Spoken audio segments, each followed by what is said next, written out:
Penn State's 2025 recruiting class already has shown that it has multiple instant NCAA title contenders. Marcus Blaze, PJ Duke, and one more wrestler after that.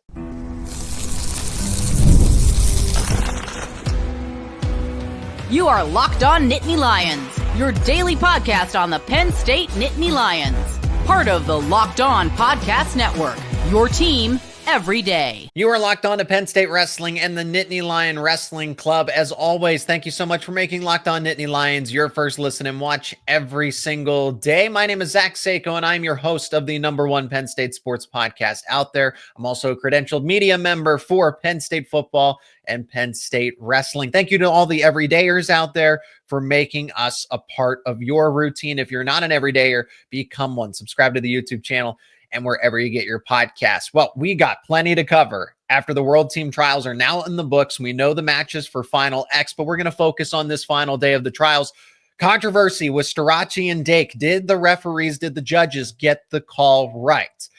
Penn State and the Nittany Lion Wrestling Club, actually Penn State as a program, is doing something that no other program is currently doing on the freestyle circuit.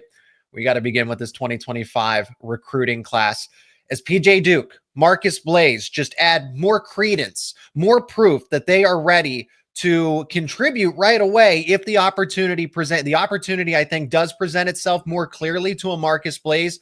PJ Duke, fairly debatable because 157 isn't a gimme, but my argument here is that Duke, Blaze are instant title contenders if Penn State were to put them in the lineup. Could they redshirt? Absolutely. But after the weekend that Blaze, especially Duke, because, well, Blaze took third place. Remember, he's a 19-year-old who just graduated from high school and took third at the World Team Trials on the senior level. That's nothing to bat an eye at. But in comparison, PJ Duke had quite the incredible weekend. And that's why it gives me the confidence to say that Tyler Kasak's spot at 157 isn't a 100% guarantee. I don't think that Duke is coming in with the intention to redshirt. Either way, you're getting a title contender, whether Penn State settles on PJ Duke as a true freshman starter or Tyler Kasak as the savvy veteran, as a junior that has finished in third place twice, wrestled all the way back his freshman season, and then as a true sophomore took third place as well. But either way, one way or another, it's not like there's going to be a significant drop-off. Well, Duke's going to have a learning curve. Freestyle is different than folk style. Winning the U20 U.S. Open title is one thing for Duke.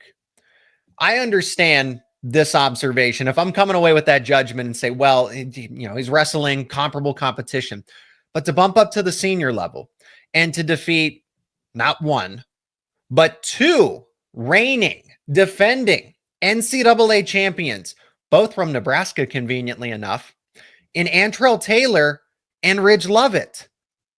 Those are, and I know for Tyler Kasak's case, he's also defeated both of them as well. So that's why there's not much that separates them, but PJ Duke is a lot closer than people might give him credit for. And I'm going to talk about the other wrestler that is also in this 2025 class that might, just because he hasn't wrestled recently, be forgotten in this conversation, but it's going to be a friendly reminder here. But it's all three of them. It's Duke and it's Marcus Blaze too. So Duke in this conversation to defeat Antrell Taylor and Ridge Lovett, who have gone through the whole college wrestling experience, just recently won two NCAA champions, and you have to defeat them back-to-back on the same day, not even in the same weekend. On the same day. Are they close victories? Yeah, they were close. 9-6 against Antrell Taylor, 3-2 against Ridge Lovett. But a win is a win at the end of the day when you are not expected to do that, or when it's difficult to do, because frankly, over here, I was anticipating that he would defeat both of them, and he was my choice to win the 70-kilo weight class at the World Team Trials. Ended up going against Bryce Aeoden in that final and won 4-1. So another solid victory. It was close and went down to the wire. Duke had to fend off Aeoden, but that was somebody that I viewed as a dark horse contender to potentially take the World Team Trial spot. I've just seen a lot of good. I've seen enough good from Aeoden in separate NCAA tournament runs to know that at any point in time, he can surprise. He has, I think, I don't want to say that he has a low floor, but he has certainly a high ceiling when it comes to the competition. He can defeat just about anybody. So in comparison, well, he doesn't have the NCAA titles, but he's a 3-time All-American and more than that, qualified for the NCAAs every single time. So Duke took all of them out. Back-to-back NCAA champions on the same day, and then followed it up with a victory against Bryce Andonian. Hard fought. The point is, he's showing, well, it's freestyle versus folk style. Okay, I'm still going to argue that wrestling's wrestling because you need to have the strength, you need to have the awareness, you need to have the speed to go up against guys that are 5-6 years older than you. And you're defeating them after you just recently graduated high school. So Duke certainly could have a case. And if he were to win a wrestle-off against Tyler Kasak, I'm not arguing that that's going to happen. I'm saying that there should be a competition, that Duke is much closer than some people might give him credit for, that it's automatically going to go to Kasak. No, Duke isn't. I mean, he's one of the top prospects in this class of 2025. Same with Marcus Blaze. They're 1A and 1B. Blaze, the only blemish from this weekend is the 4-1 loss to Jesse Mendez. And he was fairly right. That match was close. It wasn't until a late takedown in the second period where Jesse Mendez was able to pull away. Blaze was right there. If he had hit a move, that match is completely different, obviously. One move, and that's all it takes. He defeats Bo Bassett, top recruit in the class of 2026. Everybody knows Bo Bassett, but then fights back, battles all the way back, takes third place. He's a title contender if he ultimately wrestles at 133 or 141. He beats out Braden Davis in a wrestle-off or takes over at 141, since that's been vacated by Bo Bartlett. The other name that needs to be mentioned in this conversation is Masanosuke Ono. He is a part of this class of 2025. It is his first year of collegiate wrestling, so by default, he is also a freshman. Yes, he didn't wrestle at the World Team Trials. He was in attendance. I think he enjoyed very much watching all of his future and fellow teammates wrestle and compete this weekend. Ono would be an instant NCAA title contender. I would like to see Ono at 133, Blaze at 141. We'll see what the case is with Duke and Kasak at 157. But Ono would be an instant title contender as well. I get the concerns that, folk style, he's going to have to adjust. He's going to have to train. Ono is going to adapt accordingly. Yes, it's going to be different. The nuances of it, don't get me wrong. But when you're defeating former Olympic champions, defending world champions from the United States, Vita Arujá, you defeat Spencer Lee in a glorified exhibition match, right? That Flow Wrestling hosted. Again, if you can do that, even if it's in freestyle, you will have no issues translating all of that over to folk style. So Ono, Blaze, and Duke, if they were to all three be in the starting lineup for next season, they would be title contenders. Yes, title contenders. You should assume that they will finish at a minimum top 4 at any of their respective weight classes, 133, 141, 157. Penn State Wrestling is also doing something that nobody else is doing currently on the freestyle circuit. We're going to talk about Levi Haines, Josh Barr, but it's more than just those two wrestlers who advance onto Final X. I'll tell you what it is coming up next here on Locked On Nittany Lions.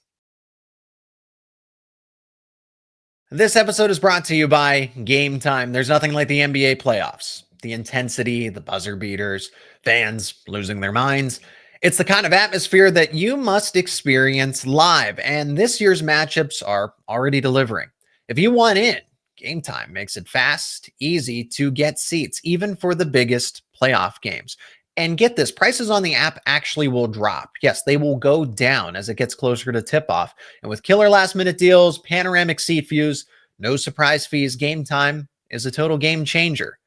Now, I've used Game Time myself, and I would say the feature that sets Game Time apart is the panoramic seat views. So whether it's on the app or on the website, you can see the point of view you would have, which comes in handy if you've never been to a specific venue or an arena or a stadium. That point of view gives you an idea of where you will be seated. I think that's the game changer. Plus, no surprise fees. So the upfront pricing, you know what you're going to be paying for. That's also a big deal in my mind. And you also have the game time guarantee. You know you're getting the best deal. If you find a better price in the same row, in the same section, somewhere else, they will credit you 110% of the difference. Take the guesswork out of buying tickets with Game Time. Download the Game Time app, create an account. Use code LOCKEDONCollege for $20 off your first purchase. Terms apply. Again, create that account. Redeem code LOCKEDONCollege for $20 off. Download Game Time today. Last minute tickets, lowest price guaranteed. Only Kyle Dake and Carter Starocci could have that kind of ending to any sort of matchup, whether it's at the World Team Trials or anywhere else. We'll explain the controversy behind it coming up in the next segment. I got to talk about what Penn State is doing, the collegiate team that nobody else is doing. It's not even close. Oklahoma State, Iowa, Nebraska, forget it. There is nobody in the present moment that is doing what Cale Sanderson and Penn State are doing. And it's on full display at Final X. Penn State, the collegiate team. Okay, so the Nittany Lion Wrestling Club in total has 7 wrestlers. 7 wrestlers are Penn State Nittany Lion Wrestling Club affiliated. Second place is Oklahoma State Cowboy RTC with 4. And that's why I bring up Oklahoma State in these conversations that, hey, they're closing the gap. They're making a serious push. I'm not saying they're unseating Penn State right now, but I do want to give David Taylor some due credit. They are making a push here. No matter what anyone else might want to say differently, they are making a push, and they are giving Penn State a challenge and the Nittany Lion Wrestling Club a challenge, at least on the freestyle circuit here. But in this present moment, the collegiate team is what really stands out. And it's the fact that there are 5 current Penn State wrestlers, and it depends on how are we going to split hairs here, because PJ Duke is in this list too, since he is an incoming true freshman. There are 5 Penn State college wrestlers that are going to be at Final X. Luke Lillidahl is wrestling. Mitchell Messenbrink, Levi Haines, Josh Barr, and then PJ Duke, if you technically want to count him as an incoming freshman. And I think that's fair because he could end up in the starting lineup based on our previous segment. And then for the Nittany Lion Wrestling Club in total, you have Kyle Dake and Kyle Snyder, who does intend to wrestle at 97 kilos, despite the circumstances that are surrounding him. This is unprecedented, at least in the present moment. I think Penn State's the only school that has or is doing this, right? Has this even been done before? Because Oklahoma State, I mean, Jax Forrest, I guess, is the closest, because eventually he will be an incoming freshman, but he's still 1 year away. In total, Oklahoma State affiliated wrestlers have 4, but none of them are currently on the roster. Penn State has 5 wrestlers that are currently on the roster. So that's something worth pointing out, was brought to my attention. Nobody else is even close with that at this given moment. Penn State has 5. It's not like it's 2 or 3. It's 5.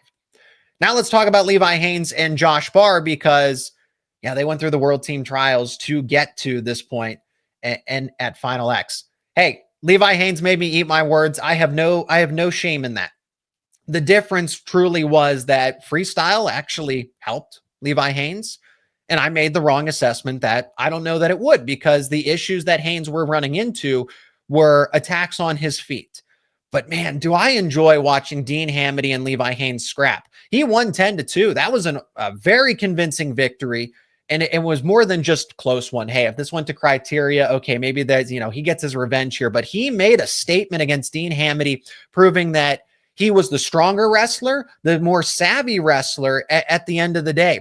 And that's what I think and what paid dividends there, because they just kept trading re-attacks early on in the match. And the same things that were not helping Levi Haines the first time around in that NCAA semifinal definitely showed up again in this World Team Trials final. But this time Haines made the adjustments. Haines made the necessary adjustments. He pushed Dean Hamiti around. It was that endurance that went a long way. So Jeff Byers, of course, I'm never going to question him, but I do want to share my genuine, honest thoughts. Just because Jeff Byers will tell us something doesn't mean that I don't want to share with you what I'm thinking, and I'm just going to echo and parrot what he's saying. But Byers knew all along that, hey, Haines, I know that he's made the necessary adjustments, and I have the utmost confidence that he will be able to defeat Hamiti this time around. And at the end of the match, it wasn't even close. So Haines gets revenge. People are making the case that Haines is actually suited better for freestyle, and maybe that's the case. Maybe we're seeing that, and that's an interesting observation, because Haines is an NCAA runner-up, an NCAA champion, and a third place finisher in his 3 years at Penn State. So to say that, oh, he actually has an extra gear in freestyle is really saying something. So he's going to move on to Final X and wrestle Evan Wick. He'll wrestle Evan Wick at Final X. Josh Barr. That's something I didn't point out about PJ Duke, actually. I should mention that PJ Duke is going to wrestle Yianni Diakamahalis, 4-time NCAA champion. So you thought it was something defeating 2 back-to-back NCAA champions. You meet that next level. You meet that next boss. Josh Barr is going to wrestle Trent Hidlay at Final X. He had to defeat Aeoden Sinclair, and that wasn't an easy one. Don't discredit Aeoden Sinclair, because I wanted to point that out, that Sinclair is an up-and-coming wrestler. I think he's a title contender, whether that's if that's at 184, if that's at 197. I don't know where he's going to wrestle next season for Missouri, but he is a name to know going into next season. He's gone through that redshirt year. He's got 4 years to wrestle and contend and compete, and he's going to be, I think he's going to be a household name at whatever weight class he ultimately chooses. Barr, though, he was trailing at first. Sinclair took the first points, took a lead, and then Barr really settled in. Again, I don't know if it's just because nobody can outlast Josh Barr, that he's always going to win because he has more stamina, more endurance at the end of the day, which is something that Haines had against Hamiti in this one. But for Barr, Sinclair, I think it did come down to veteran experience too. Barr's just further ahead in terms of his wrestling career compared to Sinclair. But I give a lot of respect to Sinclair. I thought he was a tough opponent. But Barr ultimately settled in, figured out what Sinclair was trying to do, and he's going to move on. And he was the favorite going into this World Team Trials. He was expected to win at 92 kilos. I mean, him and Haines were both number 1 seeds, so they should be moving on without any issues in that case. So they're into Final X. Now, it was Nittany Lion Wrestling Club versus Nittany Lion Wrestling Club. Carter Starocci against Kyle Dake, and only the ending that I don't even think script writers could have thought of there. It's Carter Starocci. Nearly got a takedown in the final seconds against Dake, but could not pull it off. It was overruled, and Dake won by criteria. Was that the right call? We'll answer that coming up next here on Locked On Nittany Lions. This episode is brought to you by WayFair. The days are getting longer, the weather's warming up, and people are spending more time outside, which means it's the perfect time to refresh your outdoor space. Whether you're working with a big backyard or a small balcony, WayFair has everything you need to make it feel more like you. WayFair's massive selection of outdoor essentials makes it easy to transform any space into your ideal summer setup. From comfy conversation sets to sleek dining tables and outdoor decor, they've got it all. And at prices that fit your budget. Now, delivery can be a hassle, right? Not with WayFair. No, delivery is not only hassle-free, it is free, even for the big stuff, because ordering big furniture, that can sometimes be a headache. No, not with WayFair. Delivery is free and hassle-free. Whether you're entertaining guests or just relaxing solo, shop WayFair to help you unwind through all of it. Shop a huge selection of outdoor furniture online with WayFair this summer. Get outside with WayFair. Head over to wayfair.com right now. That is WayFair.com. WayFair, every style, every home. Carter Starocci, Kyle Dake, what a finish. A controversial one, but I don't know that it's actually that controversial. There's a lot to unpack here to explain why it's not. I think that the judges and the refs, or the judges anyway, settled on the correct call. When you're watching the stream the Flow Wrestling stream ultimately did not do it justice. You don't have the replay. They're going through it to make sure I's are dotted, T's are crossed. But the judges made the right call, and I'll explain why. So in real time, simply put, Carter Starocci didn't get the takedown in time. It looks like it's a takedown based on the stream, but the clock isn't actually lined up with the real-time clock.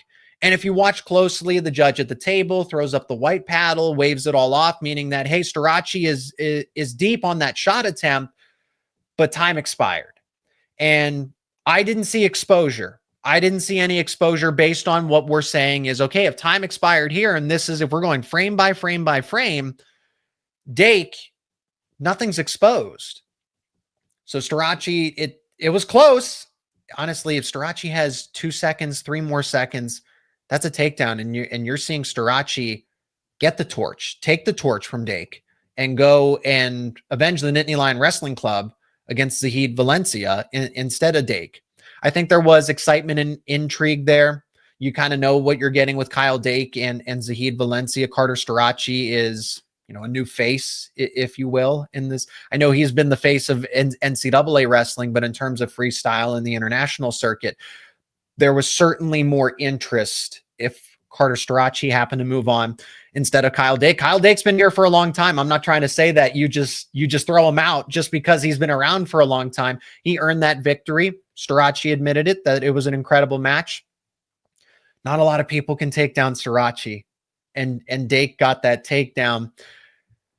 For Starocci, though, what a move. If only it happened a second or two a little sooner, because he would have taken Dake down. He had, if it wasn't for Dake fending off, it was the clock and enough upper body strength to hold on to that chest wrap so that Starocci could not finish, because he was deep on that shot attempt. With just a little more time, it would have happened, and you would have seen Starocci end up upsetting, if you will, Dake, even though there's not that much that separates them. It was 3-3 by criteria for Dake to move on. So it's classified as an upset because Dake's the 1 seed and Starocci's the 3 seed, but they're that close. I have to wonder what it's going to look like a year from now if Starocci does continue, if he continues to pursue wrestling, or is he going to go the MMA route? What is he going to focus on? If he focuses on wrestling and stays in the 86 kilo weight class, who knows what Dake does? Does he cut back down to 79? Does he stay at 86 because it's easier and you don't have to do the constant weight cuts? What ultimately ends up happening is if this match happens again a year from now, I got to imagine that Starocci is going to be the favorite going into it. That's just my observation from it. So the controversy, it's only controversial because if you're going off of the stream, I think the entire discourse around it is controversial, because in the moment, the judges wave it off, and then Flow, and it's not to their fault. This is what was being decided. This is what was being argued. Starocci got the points. They gave Starocci the 2 points.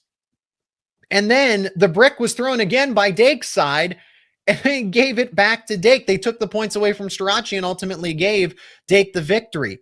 So that's what made it controversial, not the actual match itself, but the way everything unfolded after that. I couldn't keep up with it. There was no explanation, and then you just roll right into the next match. That was something that needed a serious explanation, and you didn't get one. And then, but once you watched it back, once the dust settled, yeah, it was Dake's win. But a little bit more time, and we're having a completely different conversation about Starocci and Dake and what that ultimately means. So Dake will move on, gets that revenge match against Zahid Valencia. That'll do it for this edition of Locked On Nittany Lions. Appreciate each and every one of you for checking out this episode about Penn State Wrestling and the Nittany Lion Wrestling Club. Thank you to the everydayers out there. If you are new to the show, become an everydayer. Subscribe to Locked On Nittany Lions on YouTube and wherever you get your podcasts. Friendly reminder, let me know your thoughts down in the comment section. Share this episode with friends and family. And for all your favorite sports teams, coverage around them, Penn State football, recruiting, men's basketball, of course, wrestling, keep it right here on Locked On Nittany Lions.